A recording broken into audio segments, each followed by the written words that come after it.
오늘은 성령의 충만함을 받으라 라는 제목으로 에베소서 5장 1에서 18절까지 말씀을 읽고 은혜를 나누도록 하겠습니다. 좀 기네요.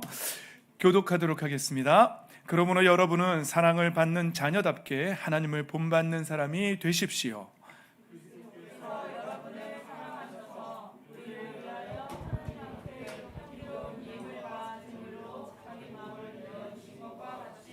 여러분도 사랑으로 살아가십시오. 음행이나 온갖 더러운 행위나 탐욕은 그 이름조차도 여러분의 입에 담지 마십시오. 그렇게 하는 것이 성도에게 합당합니다. 더러운 말과 어리석은 말과 상스러운 농담은 여러분에게 어울리지 않습니다.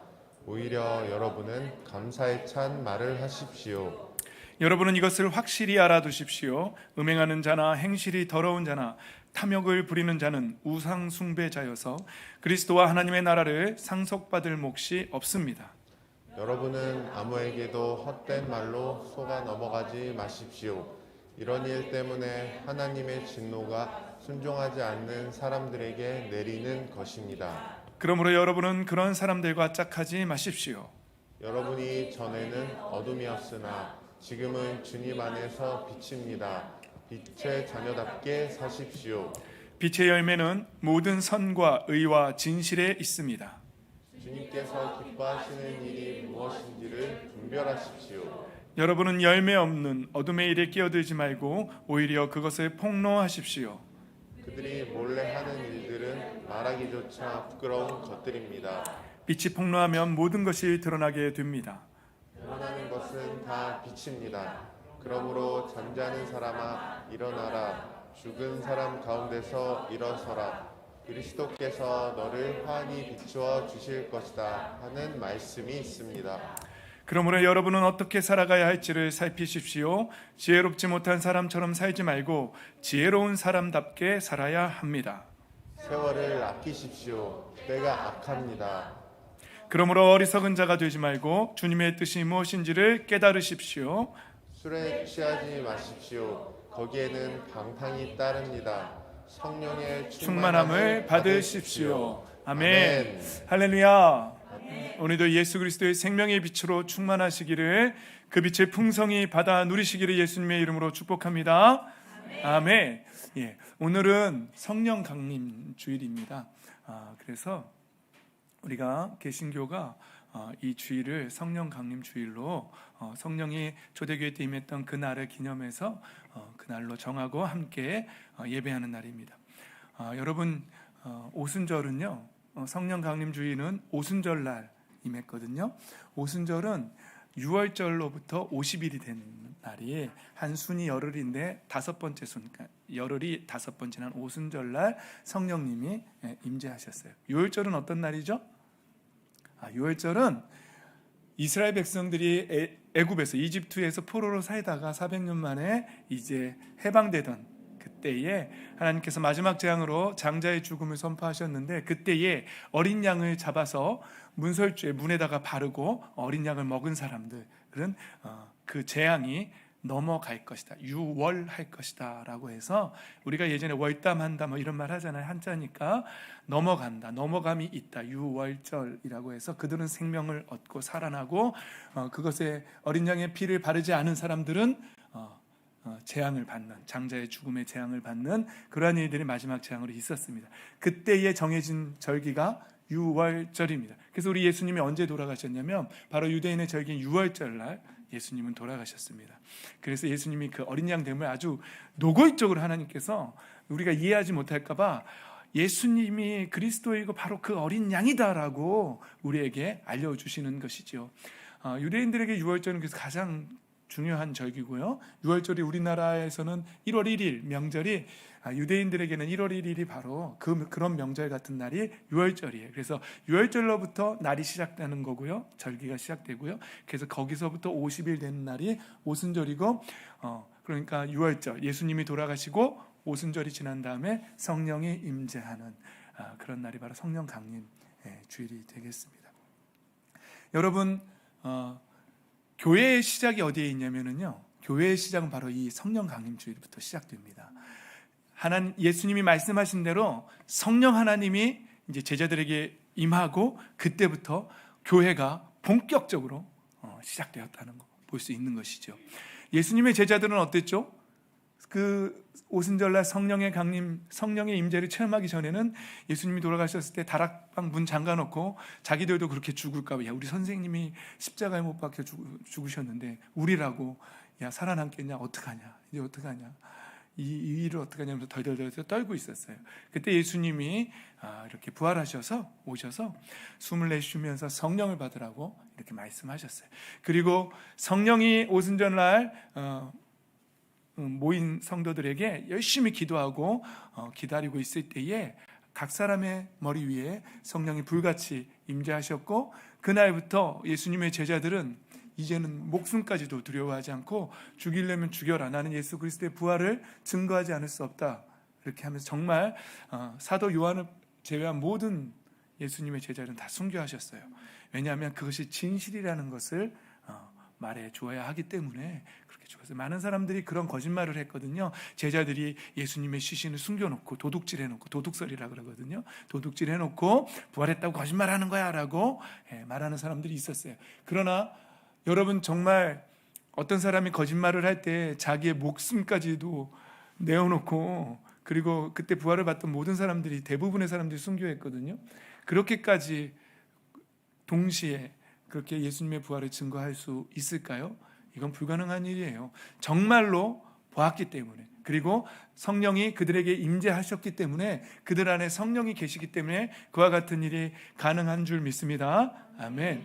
교회의 시작이 성령의 임재하심이 있습니다. 그리고 성령께서 선교하는 데 있어서 성령이 함께 하셨어요. 이제 조금 있다가 볼 텐데요. 예수님이 이렇게 말씀하셨어요. 제자들에게 성령을 받을 때까지 아버지의 약속을 기다리라고, 예루살렘이 떠나지 말고 기다리라고, 약속을 기다리라고, 그리고 기다리고 있으면 몇 날이 못 돼서 성령으로 침례를 받을 것이라고 이렇게 말씀하셨어요. 근데 제자들이 뭐라 그러냐면요, 우와, 이스라엘을 해방시켜 줄 날이, 드디어 로마의 식민지로부터 독립시켜 줄 날이 이때입니까? 막 이렇게 말했어요. 그랬더니 예수님이 그건 너희의 알바. 여러분들 유행어에도 있죠? 알바야? 뭐 이런 거 있잖아요. 예수님 먼저 쓰셨더라고요. 그래, 알바 아니오. 너희들이 독립을 기대하는 건 내가 안다. 그러나 그거보다 더 중요한 것이 성령을 받는 것이다. 성령을 받기 전까지는 예루살렘 떠나지 말아요. 왜요? 성령을 받기 전에는 선교가 불가능하기 때문에 그렇습니다. 복음 증거가 불가능하기 때문에. 교회의 시작도 성령의 임재하심으로 시작되었고, 복음의 전파도 성령 하나님께서 하시기 때문에 그렇습니다. 그래서 전도는 어떻게 되냐면 우리 입으로 하는 것이 아니에요. 우리가 성령 충만함을 받고 그 성령을 전해주는 거예요. 그게 전도인 줄 믿습니다. 그래서 이제 제자들이 이제 가는 곳마다 성령을 전했고요, 성령의 능력을 통해서 예수가 그리스도이시고 부활하셨다, 하나님의 아들이시다, 그리고 그분이 우리를 구원하신다는 말씀을 전할 때에 성령님께서 계속 임재하셨고, 그 성령께서 물론 통로는 제자들이었지만 일을 하신 것, 복음 증거, 선교 사역의 일을 정말로 하신 분은 성령 하나님이신 줄 믿습니다. 아멘. 자, 교회의 시작도 성령님, 복음의 증거도 성령님. 우리나라 역사에도 평양 대부흥 운동이라는 게 있어요. 그때도요, 어떤 일이 있었냐면 어느 장로님 한 분이 갑자기 예배 중 부흥회 기간에 제가 이런저런 죄를 지었습니다라고 죄를 고백하기 시작해서, 그랬더니 갑자기 그게 감동이 되어서 너도 나도 이런 죄를 지었다, 나도 이런 죄를 지었다, 죄를 고백하기 시작했어요. 그러면서 성령이 강력하게 임재하기 시작했고, 그때 1907년이었는데요 일제강점기였는데요, 그때에 그 교회에 성령의 바람이 불기 시작했어요. 그래서 그때부터 시작해가지고 그 평양 교회를 시작으로 해서, 교회 이름이 뭐였죠? 나중에 말씀드릴게요. 갑자기 생각이 안 나요. 거기서 시작해서 부흥이 막 일어나기 시작했어요. 진정한 부흥의 운동은 회개의 운동이에요. 할렐루야. 아멘. 성령께서 임재하시면요, 회개의 일들이 일어납니다. 그래서 회개가 일어날 때, 교회의 진정한 부흥은요, 교회가 막 건물을 크게 막 유리로 짓고 막 크리스탈로 짓고 이런 게 부흥이 아니에요. 성도의 회원수가 늘어나고 염소의 수가 늘어나는 건 그건 부흥이 아니에요. 여러분들은 다 양인 줄 믿습니다. 헬스클럽에 회원 모집하듯이 교회 회원 모집되고 이게 부흥이 아니에요. 진정한 부흥은 성령께서 강력하게 임재하시고 회개의 일들이 일어나는 거예요. 그럼 내 삶 속에서 부부 안에서 내가 잘못했어요. 나 때문이었어요. 그러면서 자신의 죄를 먼저 보고 아니야. 거기서 마저 당신 때문이야 이러면 그 사람은 성령을 받은 사람이 아닌 거고요.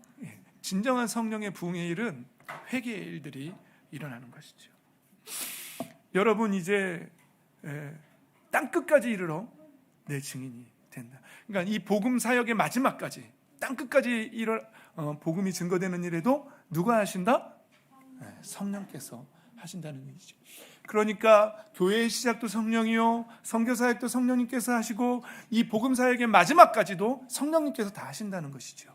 그런데 문제는 우리가 한국 교회가 이 성령의 충만함을 받는 것에 있어서 우리가 교회의 시작도 성령 하나님이요, 복음의 증거도 성령님께서 하셨고 마지막까지 하시는 분이 성령님이신데 우리가 이 성령의 충만함을 받는 거에 얼마나 관심을 갖고 있고 어쩌면 한국교회에서 이 성령을 논하는 것에 있어서 성령을 말하면 왠지 이단 시비를 받고 왠지 신비주의자가 되고 막 이렇다는 것이죠.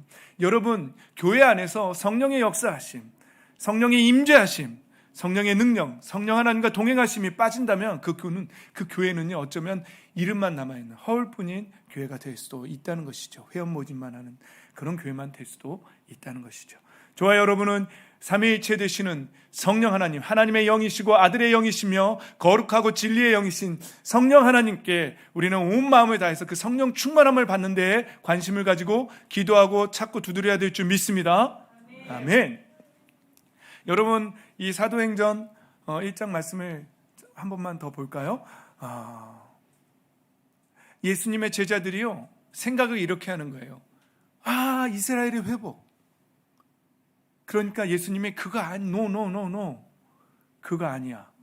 그거 아니고 성령 충만 받고 땅끝까지 이르러 내 증인 되는 거, 이게 맞는 거야 라고 말씀하시는 거예요. 여러분 우리는요 조급할 때가 있어요. 막 내 마음대로 생각하고요.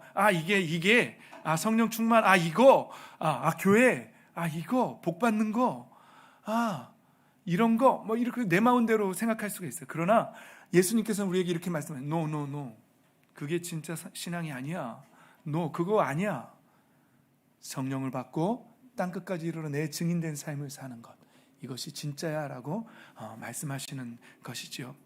여러분 이 본문에서는 내 생각으로는 안 된다는 거예요. 우리의 생각 안 되는 줄 압니다. 오직 성령님께서 말씀하시는 대로 우리는 성령을 쫓아 살아야 되는 사람들인 줄 믿습니다. 아멘. 그렇습니다. 그리고 예수님이 이렇게 말씀하시는 건 No. 너희들의 능력으로는 안 돼. 여러분 힘 있으세요? 할 수 있을 것 같아요? 성령 없이 목회할 수 있을 것 같아요? 못합니다. 절대 못합니다. 단 한순간도 우리는 살 수 없습니다. 오직 성령의 능력이 우리에게 임할 때에만 우리는 이 사역을 감당할 수 있고 우리는 그리스도인의 삶을 살아낼 수 있는 줄 믿습니다. 아멘. 그렇기 때문에 우리는 성령을 구해야 합니다. 그리고 성령의 충만함을 받아야 합니다. 그리고 이것은 이 전의 말씀처럼 약속이에요. 예수님께서, 하나님께서 우리에게 성령을 주시겠다고 약속하셨어요. 우리 집사님 찬양 인도할 때 말씀하셨던 것처럼 성령을 받는 것 하나님이 기뻐하시는 일이에요. 할렐루야. 아멘. 당신의 자녀들이 그냥 내 생각으로 자기들의 능력으로 애쓰면서 막 살아보려고 하는 거 하나님 원치 않으세요.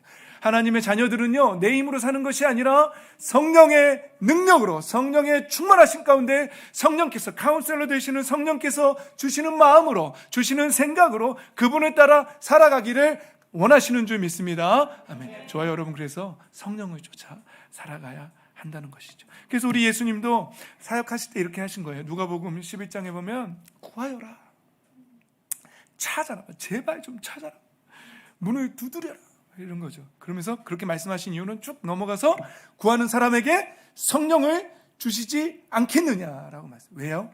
성령이 제일 중요하기 때문에 그렇습니다.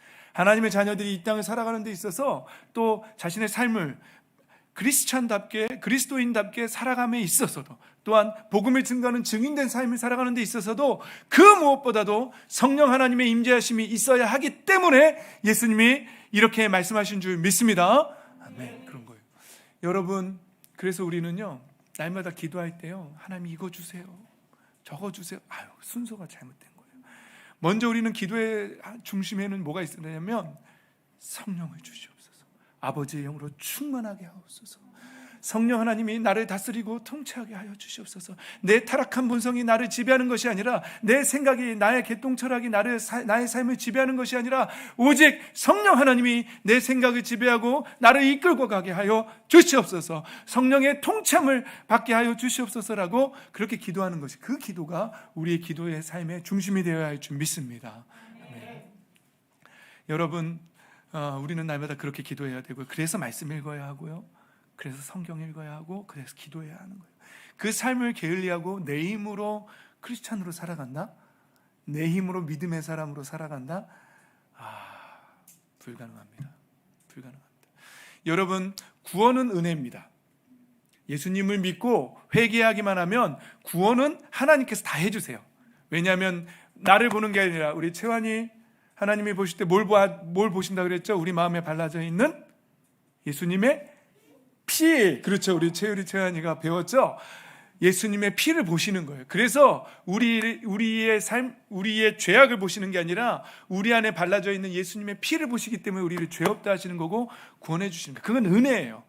은혜예요. 어떤 사람이 너무 안 믿는 사람들한테 너무 잔인한 거 아닙니까? 라고 하지만 그건 공의의 하나님이에요. 그건 잔인해야 돼요. 그래야 우리의 은혜가 더 은혜됩니다. 여러분, 쉽게 말씀드리면 이런 거예요. 어느 날 누가 뭘 파면서 이걸 좋은 걸 사셨기 때문에 주는 거예요 하면서 막 그렇게 주는 것처럼 줬어요. 알고 봤더니 다 주는 거야. 그러면 그게 선물이 됩니까? 그냥 이 모양이 다 주는 거였잖아, 이거.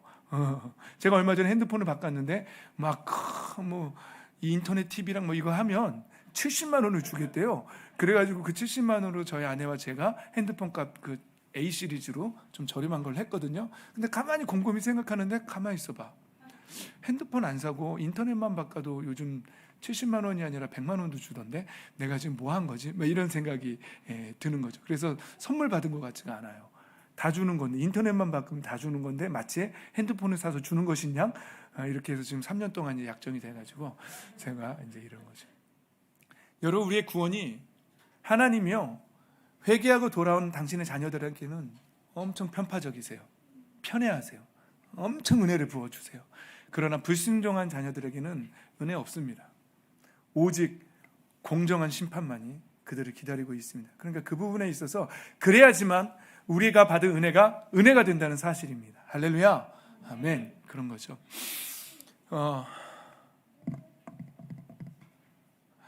여러분, 우리가 성령 충만한 삶을 살기 위해서는요, 날마다 기도해야 하고요, 그리고 날마다 성령의 임재하신 가운데 동행해야 돼요.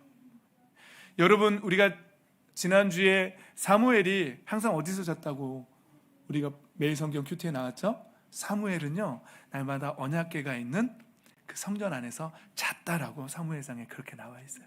그러니 하나님이 사무엘을 그 시대의 사사로 세우시고 사무엘과 함께 하셔서 사무엘의 말이 한마디도 땅에 떨어지지 않게 하셨더라고. 그래서 제가 여러분 단체 톡에다 올렸잖아요. 우리의 말도 한마디도 땅에 떨어지지 않으면 여러분은 여러분의 형제 자매와 자녀들에게 뭐라고 말하고 싶습니까? 라고 물어봤는데 아무도 대답을 안 하셔서 안 읽으셨나 보다, 이렇게 생각을 했죠. 사무엘이 날마다 성전에서 잤던 것처럼, 언약궤 앞에서 잤던 것처럼 우리는요, 이 언약궤를 메고 다니는 사람들처럼 날마다 무겁겠죠? 그런데 그 언약이 뭐냐면요, 예수님께서 당신의 피로 다시 세우신 새 언약이에요.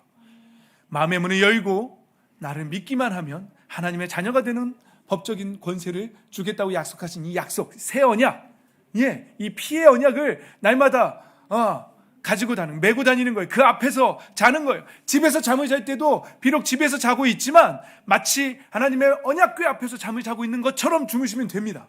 할렐루야. 저도 그 말씀을 선포하고서, 새벽에 선포하고서 그렇게 해보려고 그러는데 잘 안 돼. 까먹어요. 저녁에 혼자 오늘은 스포츠 하이라이트가 뭐가 있었지 그러면서 축구를 좋아하거든요. 그래서 오늘은 누가 이겼구나 그러고서 그 축구를 묵상하면서 잠이 들 때가 참 많아요. 그러면서 이 목사가 참 이러면 안 되는데 죄송합니다. 그래서 금식도 해보고 몸부림치고 있어요. 여러분들도 항상 주무실 때 언약궤 앞에서 주무신다고 생각하고 성령의 임재하심 앞에서 내가 잔다. 하나님과 어떤 목사님은 그래서 이렇게 오른손을 꼭 쥐고 다니시는 분이 있다고 우리 들었잖아요. 예수님과 손잡고 다닌다 나는. 그렇게 해가지고 그분이 절대 싸우려고 그러시는 게 아니라고. 그런 마음가짐으로 우리는 항상 성령의 충만함, 성령의 임재하심과 함께 늘 예수 그리스도의 피의 언약을 우리가 함께 마음에 새기고 그렇게 다닌다라고 생각하고 다녀야 돼요. 그렇게 다니는 성령 충만한 여러분 되시기를 저와 여러분 되시기를 예수님의 이름으로 축복합니다. 아멘. 그런데 문제는 여기 있어요. 어느 청년이 저한테 질문했어요. 하나님 원망스럽대요. 왜 그러냐고 그랬더니 자기가 기도를 한대요. 이 죄를 이길 수 있게 해달라고 기도를 한대요. 근데 하나님께서 그 능력을 안 주신대요. 그래서 자기가 자꾸 그 죄를 반복해서 진대요. 그래서 제가 속에서 세상 표현으로 뭐하고 뭐 하겠어요. 미치고 말을 못해. 여러분 그 말이 맞아요? 하나님이 능력을 안 주셔서 죄를 이길 수 있는 능력을 안 주셔서 내가 못 이기는 거고 그래서 죄를 반복하는 거라고요? 그렇지 않아요. 구원은 하나님이 주시는 거지만 은혜지만 그래서 은혜지만 우리의 타락한 본성과 우리는 싸워야 돼요. 왜? 피 흘리기까지 싸워야 돼요. 그리고 우리의 타락한 본성을 틈타고 들어오는 원수막의 간사한 계략이 있어요. 그러니까 하나님의 백성들은 두 가지와 싸워야 된다고 늘 강조하잖아요. 그게 뭐라고? 첫 번째는 나의 타락한 본성과 싸워야 돼요. 그리고 그 본성을 틈타는 원수마귀와 싸워야 한다는 것이죠. 그런데 그것조차도 하나님이 해주신다고 말하면 은혜를 착각하는 거예요. 그러면 잘못된 은혜, 잘못된 복음이고 현대판 면죄부가 되는 거예요. 여러분, 구원은 은혜예요. 구원은 하나님께서 다 해주십니다. 우리가 믿기만 하면. 우리가 할 일이 없어요. 우리는 믿기만 하면 되는 거예요. 우리의 죄를 고백만 하면 되는 거예요. 마음의 문을 열기만 하면 되는 거예요. 그러나 자신의 타락한 본성과 싸우는 것은 하나님이 대신해 주는 게 아니에요. 아담과 하와가 선악과 앞에서 망설일 때에 하나님이 해주십니까? 아니에요. 선택은 우리가 하는 거예요. 하나님은 은혜를 주십니다. 그래서 성령을 받으라고 예수님 말씀하시는 거예요. 그래서 성령의 충만함이 그렇게 중요한 거예요. 왜요? 우리가 육신을 쫓을 수 있기 때문에 그래요. 육신을 따라 살 수 있기 때문에 그래요. 성경은 육신을 따라 살지 말고 성령을 따라 행하라고 그렇게 말하고 있는 것이죠. 여러분, 구원은 은혜지만 영적인 전쟁, 내 안에 타락한 본성과 그리고 그 본성을 타고 틈타는 원수마귀의 관계와 싸울 때는 피 흘리기까지 싸워야 할 줄 믿습니다. 아멘. 그래서요, 데살로니가전서 5장 16절 우리는 여기까지만 기억해. 항상 기뻐하라, 쉬지 말고 기도하라, 범사에 감사해. 그건 개역 개정이고요. 우리는 세 번역을 쓰고 있으니까 이것까지만 항상 기도. 이것이 그리스도 예수 안에서 여러분에게 바라신 하나님의 뜻입니다. 까지만, 아주 좋은 문구까지만 항상 우리의 마음에 드는 거. 그러나요? 그러나와 그런데의 합성어 그러네. 성령을 소멸하지 마십시오라고 말하는 거죠. 여러분, 이 말씀에 내포되어 있는 의미가 뭐죠? 성령을 소멸할 수도 있다라는 거예요.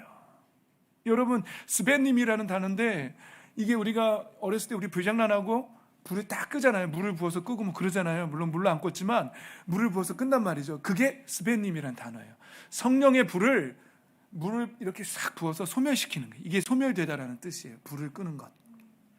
그게 소멸하지 말라, 스벤님이 하지 말라라는 사도 바울의 뜻이에요. 여러분, 하나님의 백성들이, 하나님의 자녀들이요, 예수님을 믿고 성령으로 충만할 수 있지만 삶 속에서 이 성령 하나님의 이 뜨거운 불같은 성령 하나님의 충만하심을 물을 부어서, 이 물은 세속을 사랑하는 마음이겠죠. 하나님이 싫어하시는 죄악들이겠죠. 이것들을 계속 행하면 그 불을 끌 수도 있다는 거예요. 그러니까 사도 바울 선생님이 제발 성령을 소멸하지 말라라고 그렇게 우리에게 말하고 계신 거죠. 여러분, 우리의 삶 속에서 얼마나 성령을 충만하면, 성령의 충만함은 성령으로 활성화되는 거예요. 액티베이트 되는 거예요. 성령으로. 여러분, 물이 있잖아요.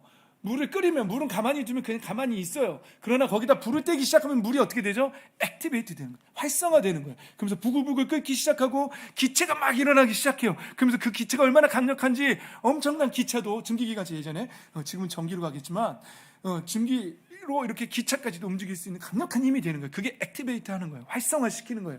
우리는 그러니까 성령의 충만함을 받으라는 말은 우리 안에 계신 성령님을 계속 기도로, 말씀으로, 간구함으로, 구하고 찾고 두드림으로 그 성령 하나님 우리 안에서 활성화되게 성령의 충만함을 받으라는 거예요. 그래서 우리가 우리의 타락한 본성에 따라가는 것이 아니라 우리가 성령을 쫓아서 따라갈 수 있는 마음, 순종하고자 하는 마음으로 가득할 때 그것을 성령 충만이라고 말하는 것입니다. 할렐루야.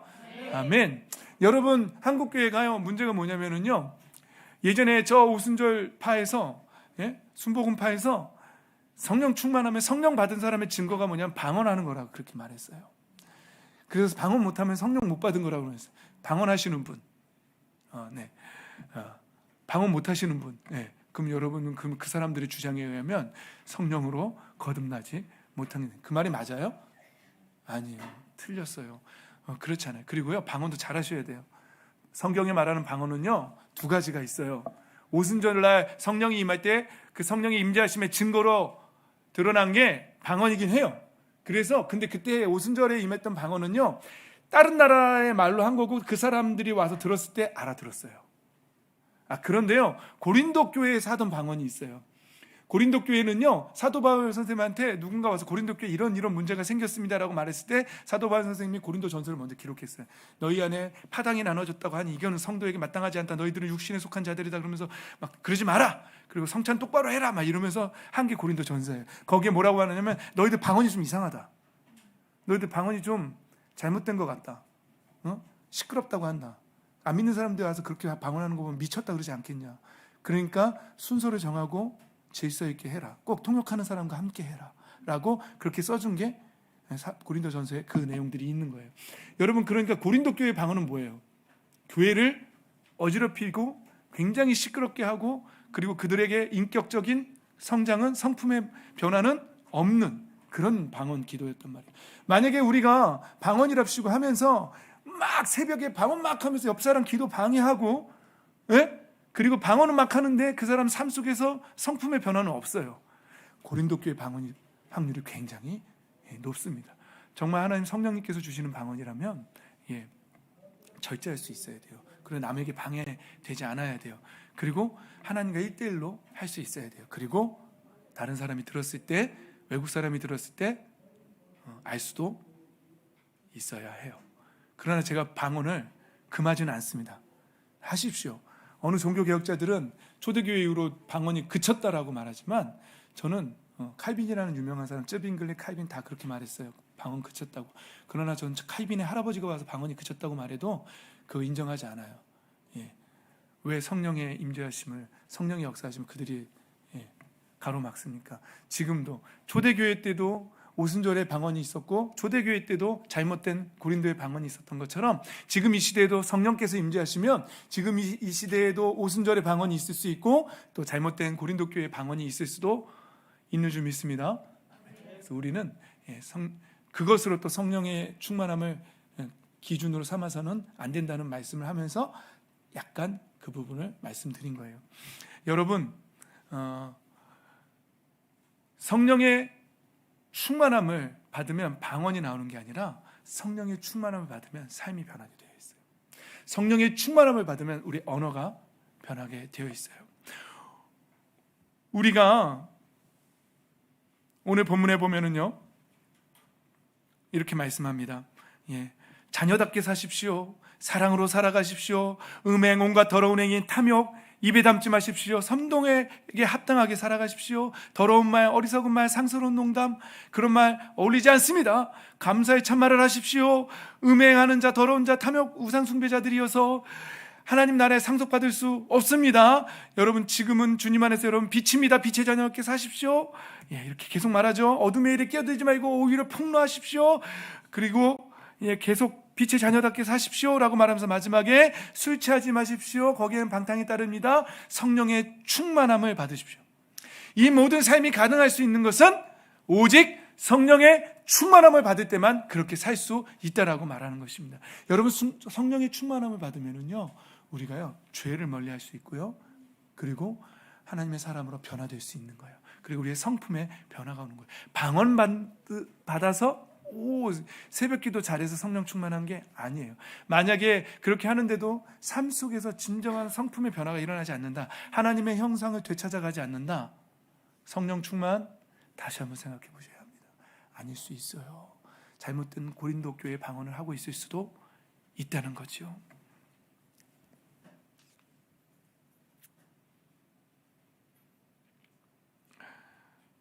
여러분, 성령을 소멸하지 말라고도 하셨고, 또 내가 또 말합니다. 여러분은 성령께서 인도하여 주신 대로 살아가십시오. 그러면 육체의 욕망을 채우려 하지 않을 것입니다. 육체의 욕망은 성령을 거스르고 성령이 바라시는 것은 육체를 거스릅니다. 여러분, 우리 안에 육체의 욕망이 뭡니까? 타락한 본성이죠. 육신대로 그 쾌락을 즐기고 싶은 마음이죠. 이 둘이 서로 적대 관계에 있으므로 여러분들이 자기가 원하는 일을 할 수 없게 됩니다. 하나님의 뜻을 이룰 수가 없게 됩니다. 성장할 수 없게 됩니다. 교회가 교회되게 할 수 없게 됩니다. 하나님의 백성들은 육신의 본성대로 사는 자들이 아니라 오직 성령을 따라서, 성령의 인도하심을 따라서 살아야 한다는 것이죠. 그래서 여러분, 오늘 본문에 술 취하지 마십시오, 성령의 충만함을 받으십시오, 이 말도 이 말 속에 내포된 것은 뭐죠? 하나님의 자녀들이 성령의 충만함을 소멸하고 오히려 교회 다니면서 술 취해서 방탕하게 살 수도 있다는 거죠. 그 가능성이 내포되어 있다는 것이죠. 여러분, 두려운 마음으로 이 말씀을 읽어보십시오. 사도행전 5장 3절에 개역개정에 보면 베드로가 아나니아에게 뭐라고 하냐면, 아나니아야 어찌하여 사탄이 내 마음에 가득하냐. 아나니아도 초대교회 사람이었어요.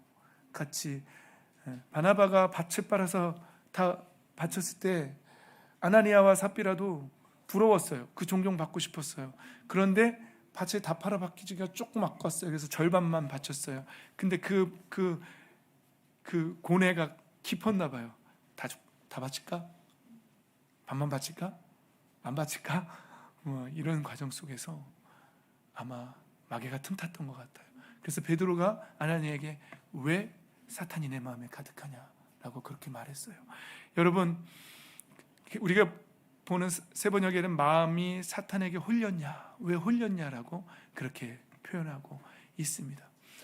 예수님을 믿는다고 하면서도 우리가 성령을 소멸하고 육신을 쫓아 살기 시작하면요, 육신의 생각에 따르기 시작하면 사탄의 관계에 홀릴 수도 있고 그 생각으로 가득 찰 수도 있다라는 사실을 두려운 마음으로 받으셔야 합니다. 이것도 인정하셔야 합니다. 아멘? 아멘. 경각심을 갖고 계셔야 돼요. 나는 괜찮다라고 말해서는 안 되는 겁니다. 제가 주중에 또 새롭게 하소서를 봤어요. 새롭게 하소서 봤는데 어느 목사님이 나왔는데, 이 목사님은 여러분 과거에 그 연쇄살인했던 유영철이라는 사람 아십니까? 네, 우리 영화의 추적자, 뭐 그 영화의 모티브가 되기도 했죠. 21명을 죽였다고 하더라고요. 그런데 이 사람을 만났대요. 이 사람을 전도하고 있는데 아주 되게 독특한 목사님이세요. 좀 이렇게 등치도 좋으시고 한때 이렇게 주먹도 좀 쓰시고 그랬던 분이었나 봐요. 그래서 그런 사역이 가능한가 봐요. 그런데 이분이 그 새롭게 하소서를 보는데 그 가운데 이런 말을 했어요. 성령께서 유영철을 변화시키지 않겠습니까? 라는데 저는 살짝 그 말을 들으면서 맞는 말 같기도 하면서 약간 걱정이 되는 말이기도 했어요. 왜냐하면요, 성령님이 하시는 부분도 있지만 아까 말씀드린 대로 우리가 해야 할 부분도 있거든요. 과거에 대도라고 말했던 조세영 씨도 막 예수님 믿고 목사까지 됐거든요. 근데 또 도둑질을 또 해가지고 갔단 말이에요. 그분이 예수님을 안 믿었느냐? 그럼 예수님을 믿은 게 가짜냐? 아니에요. 진짜라고 생각돼요, 저는. 하지만 타락한 본성과 싸우는 것을 이기지 못한 거죠. 그리고 사탄의 생각으로 가득 차고 또 홀리게 된 거죠. 가능성이 있다는 것이죠. 이 부분은 날마다 우리가 기도하고 우리가 깨어서 근신하며 싸워야 돼요. 그래서 베드로 사도가 뭐라 그러죠? 근신하라, 깨어라, 너희 대적마귀가 오는 사자와 같이 삼킬 자를 찾아다닌다라고 그렇게 말하고 있지 않습니까? 그러니까 성도, 우리 하나님의 백성이고 성도된 여러분, 저와 여러분은 날마다 성령의 충만함으로 깨어 있어야 할 줄 믿습니다. 아멘. 그리고 우리의 생각과 중심을 분별해야 돼요. 그리고 성령께서 해주시는 분명히 또 있습니다. 고린도전서 12장 3절 우리 함께 읽어볼까요? 시작. 그러므로 나는 여러분에게 알려드립니다. 하나님의 영으로 말하는 사람은 아무도 예수는 저주를 받아라 하고 말할 수 없고, 또 성령을 힘입지 않고서는 아무도 예수는 주님이시다 하고 말할 수 없습니다. 아멘. 아멘. 여러분, 예수님이 우리를 구원하신 생명의 주인이십니까? 구원의 주인이십니까? 구원의 주 예수 그리스도, 나의 주, 나의 하나님이라고 고백하십니까? 아멘. 그럼 여러분은 성령으로 거듭나신 분들이에요.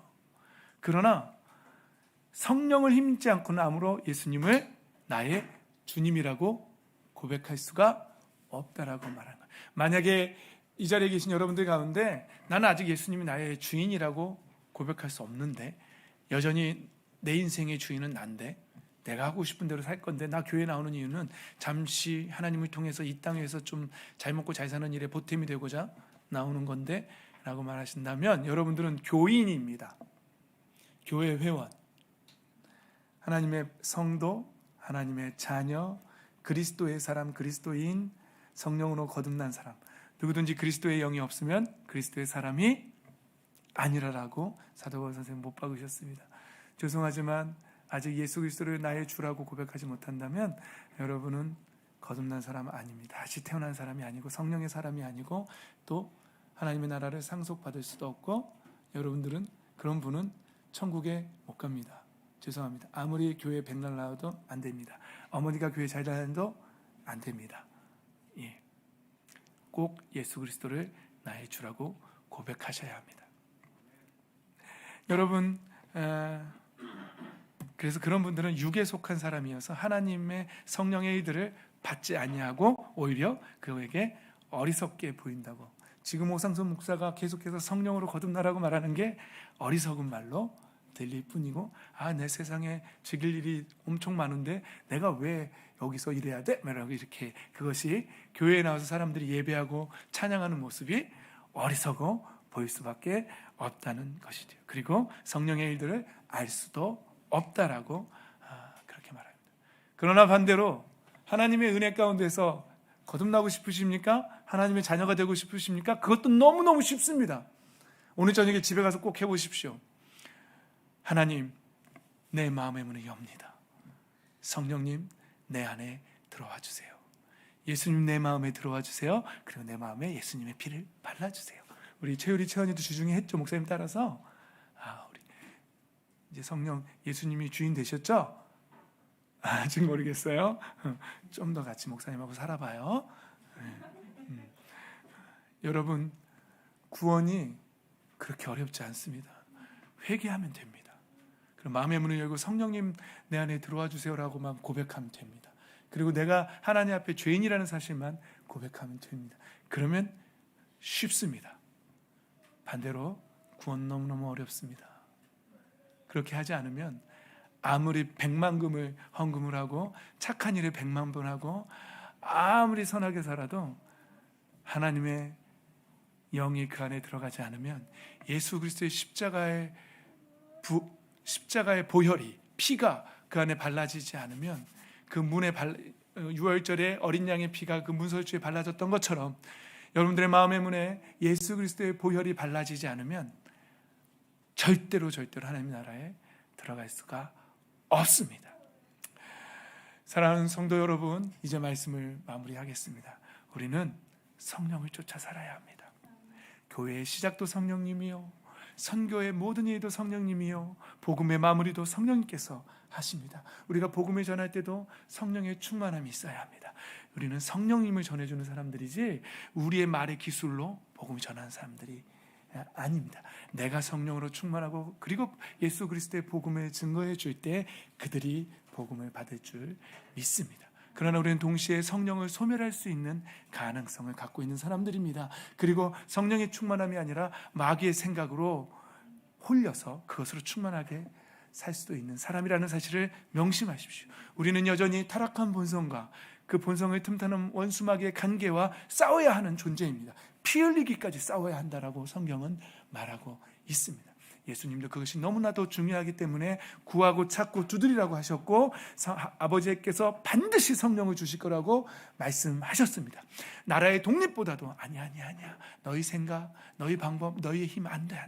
오직 성령이 너희에게 임하시면 너희가 능력을 받고 권능을 받고 예루살렘과 온 땅과 사마리아와 땅끝까지 이르러 나의 증인이 될 것이라고 예수님 말씀하십니다. 여러분, 우리 이 시간에 찬양하고 기도할 건데요. 찬양은 우리 오소서 진리의 성령님 하겠습니다. 준비해 주시고요. 여러분, 찬양하면서 나는 얼마나 성령 충만을 구하며 성령을 쫓아서 살았던 사람인지 한번 돌아봤으면 좋겠습니다. 나는 정말 성령으로 거듭난 사람인지도 한번 돌아봤으면 좋겠습니다. 그리고 감동이 되신다면 하나님, 내 마음의 문을 엽니다. 성령 들어와 주세요라고 초대도 하십시오. 너무 쉽습니다. 예. 이 시간에 한번 먼저는 찬양하고요. 찬양한 다음에 기도하도록 하겠습니다.